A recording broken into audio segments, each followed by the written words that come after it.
보건의료노조가 오는 29일 총파업을 예고했고 인력난 심화로 이번 추석 연휴 응급실 대란이 벌어질 수도 있다는 우려가 나오고 있습니다. 의정 갈등이 해소될 기미를 보이지 않는 가운데 정치권에서는 어떤 대책을 마련하고 있는지 정치부 유호정 기자와 뉴스 추적해보겠습니다. 어서 오세요. 네, 유 기자, 이 국민의힘 한동훈 대표가 의정 갈등을 풀기 위해서 좀 나선 모양새입니다. 네, 맞습니다. 이 박단 전공의 대표를 만나고 또 지난 의정 고위 당정에서는 2026학년도 의대 증원을 유예하는 안을 정부에 제안을 했죠.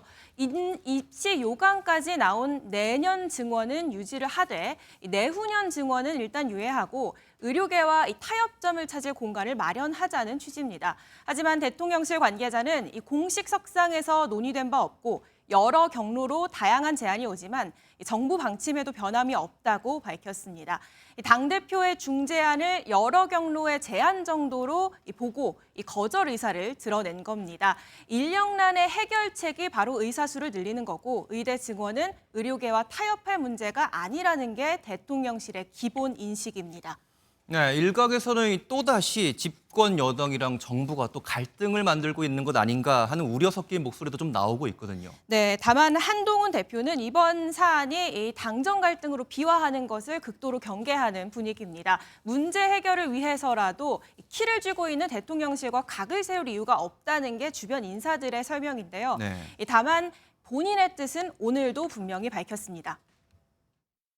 국민들이 원하는 의료 개혁의 본질과 동력을 잃지 않으면서도 지금의 상황에 대한 국민들의 걱정과 우려를 경감시킬 수 있는 대안 마련이 필요하다는 게 제 생각이고.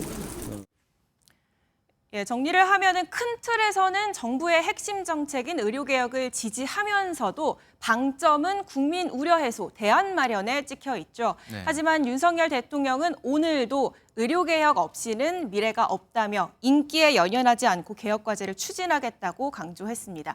이번 주 목요일에 대통령 기자회견이 예정돼 있는데요. 여기서도 같은 입장을 재확인할 것으로 보입니다. 네, 그 윤석열 대통령의 의지는 여전히 좀 확고해 보이거든요. 이렇게 좀 뚜렷한 돌파구를 마련할 수 있을까요?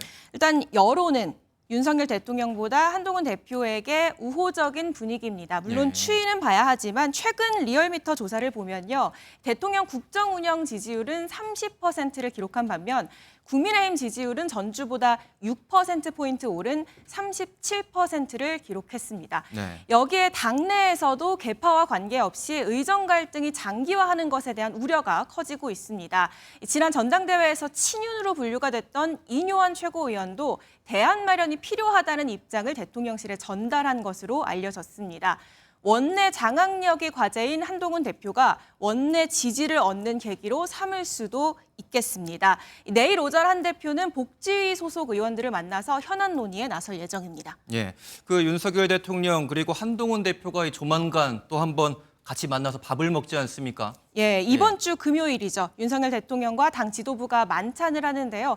이게 분수령이 될 수 있을지 주목됩니다. 한동훈 대표는 만찬 전 대통령과의 독대를 요청한 것으로 알려졌습니다. 그렇군요. 다만 이 독대가 이뤄진다 해도 대통령이 기자회견을 통해서 본인의 입장을 밝힌 직후기 때문에 실질적인 타협점을 찾는 자리가 될 수 있을지는 미지수입니다. 그래서 일각에서는 이 해법이 쉽지 않은 한동훈 대표의 차별화 시도 아니냐는 우려도 나옵니다. 네, 잘 들었습니다. 지금까지 정치부 유호정 기자였습니다.